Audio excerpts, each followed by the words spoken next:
अस्सलाम वालेकुम, welcome to my channel Al-Raziq travel and visa consultancy. आज की वीडियो में हम बात करेंगे ऑस्ट्रेलिया के विज़िटर वीज़ा के रिलेटेड के प्रोसीजर क्या है, डॉक्यूमेंट्स कौन से मैंडेटरी होते हैं और आपको फ़ंड्स बैंक स्टेटमेंट कितनी चाहिए। तो सबसे पहले शुरू करते हैं ऑस्ट्रेलिया से। एक बहुत बड़ी कंट्री है और इसका जो मोस्टली जो प्रोग्राम्स हैं ना, इसके स्किल्ड के ऊपर हैं सारे।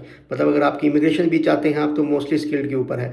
कोई ना कोई स्किल आपके पास होना चाहिए, उसके बाद आपके पास एजुकेशन भी होनी चाहिए, आइल्स भी होना चाहिए। ये प्रॉपर एक स्किल्ड इमिग्रेशन की तरफ चलते हैं। इवन अगर आप किसी के थ्रू स्पॉन्सरशिप लेते हैं, किसी कंपनी के थ्रू स्पॉन्सरशिप लेते हैं, ज़्यादातर जो स्पॉन्सरशिप्स हैं वो नर्सेज, डॉक्टर्स या शेफ्स के रिलेटेड आती हैं और उसके लिए भी आपको क्वालिफाइड होना चाहिए और आपका आइल्स वगैरह सारा कुछ कंप्लीट होना चाहिए। तो ये मतलब ऑस्ट्रेलिया जो है बहुत ज़्यादा स्किल की तरफ है। तो बात करेंगे, लेकिन हम विजिटर वीज़ा के रिलेटेड कि आप विजिटर वीज़ा कैसे अप्लाई कर सकते हैं। इसका ऑनलाइन एप्लीकेशन होती है, ई वीज़ा होता है, पेपर स्टिकर की ज़रूरत नहीं है आपको इसके लिए। और जो डॉक्यूमेंट्स की बात करें, बहुत ही स्ट्रिक्ट कंट्री है, बहुत ही आपको इसको केस ऑफिसर को बहुत ज़्यादा सेटिस्फाई करना पड़ता है कि सिर्फ एक चीज़ होती है कि आपने वहाँ पे नहीं रुकना और आप अपनी कंट्री में वापस आएंगे। उसको आप 2-3 तरीक़ों से सेटिस्फाई करते हैं। इकोनॉमिकली शो करते हैं, फाइनेंशियली शो करते हैं, उसके बाद इमोशनली उसको आप शो करते हैं कि मेरी अटैचमेंट पाकिस्तान के साथ है। बेसिकली आपने अपने टाइज जो हैं वो बहुत स्ट्रॉन्ग शो करने होते हैं पाकिस्तान के साथ, क्योंकि इसमें बहुत ज़्यादा रिफ्यूज़ल है पाकिस्तान के लिए। इवन स्टडी वीज़ा के लिए भी बहुत ज़्यादा रिफ्यूज़ल है और विजिटर के लिए भी बहुत ज़्यादा रिफ्यूज़ल है।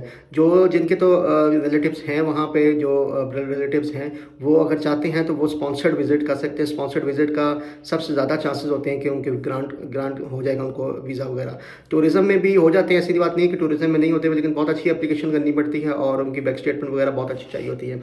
अगर हम बात करें डॉक्यूमेंट्स की, तो पासपोर्ट तो मिनिमम रिक्वायरमेंट है ही है, 6 मंथ्स की एटलीस्ट वैलिडिटी होनी चाहिए। साथ FRC जिससे आप रिलेशन शो करेंगे या जिससे आप फैमिली शो करेंगे। आपकी फैमिली पाकिस्तान में है, अगर आपकी फैमिली वहाँ पे है तो उसके थ्रू आप रिलेशन शो करेंगे, वो बहुत मैंडेटरी डॉक्यूमेंट। इवन अगर आप स्पॉन्सर्ड का भी अप्लाई करेंगे तो उसमें भी आपको उसकी ज़रूरत पड़ेगी।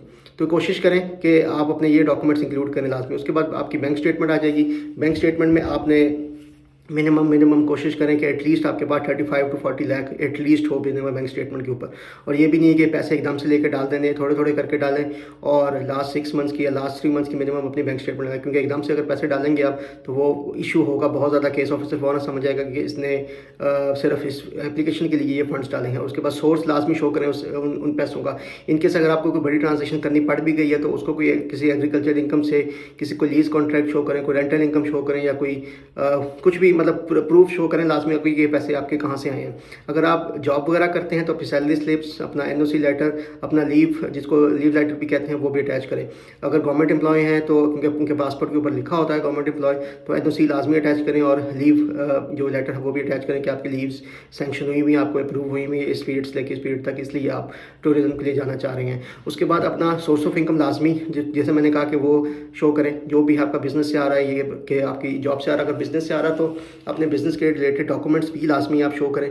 इसमें आपके बिजनेस रजिस्ट्रेशन डॉक्यूमेंट्स होंगे, चैम्बर ऑफ कॉमर्स का लेटर होगा, उसके बाद टैक्स रिटर्न्स बहुत इंपॉर्टेंट है।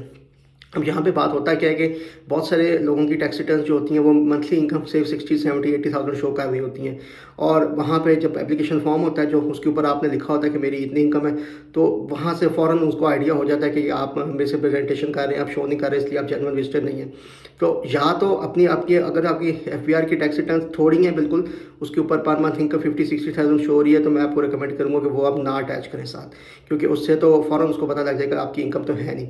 अगर बैंक स्टेटमेंट अच्छी है, बाकी सोर्सेज अच्छे हैं, लेकिन FBR की टैक्स रिटर्न अच्छी नहीं है, तो उसको मत अटैच करें प्लीज़ साथ, उसको ऐसे रहने दें। बाकी ट्रैवल बुकिंग अटैच कर दें।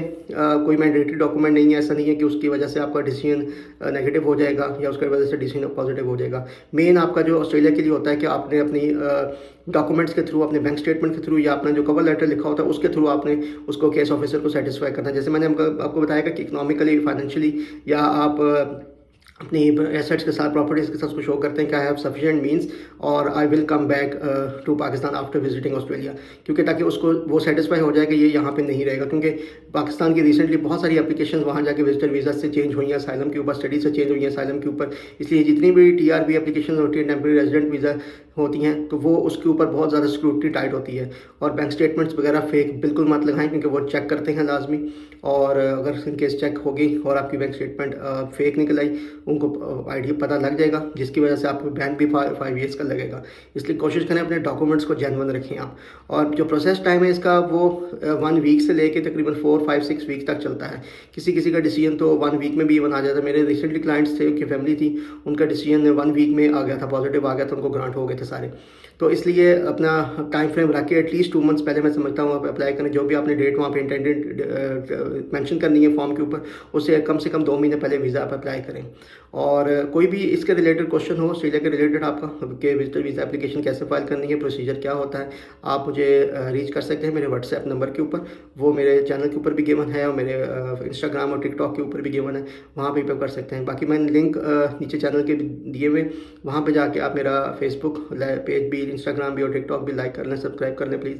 और नेक्स्ट आने वाली वीडियोज़ में मैं मज़ीद कुछ विजिटर वीज़ा एप्लीकेशन के रिलेटेड बताऊँगा, प्रोसीजर क्या है उनके और डॉक्यूमेंट्स कौन सी रिक्वायर्ड होते हैं। तो कुछ भी इश्यूज़ हों, कोई भी क्वेश्चंस हों, आप मुझे ईमेल भी कर सकते हैं alazicconsultancy@gmail.com के ऊपर, या मेरा नंबर आ रहा है, मुझे आप व्हाट्सएप के ऊपर रीच कर सकते हैं। इंशाल्लाह मैं जैसे ही होगा, जो भी क्वेरीज होंगे, मैं इंशाल्लाह आपको आंसर कर दिया करूँगा। तब तक के लिए अल्लाह हाफ़िज़।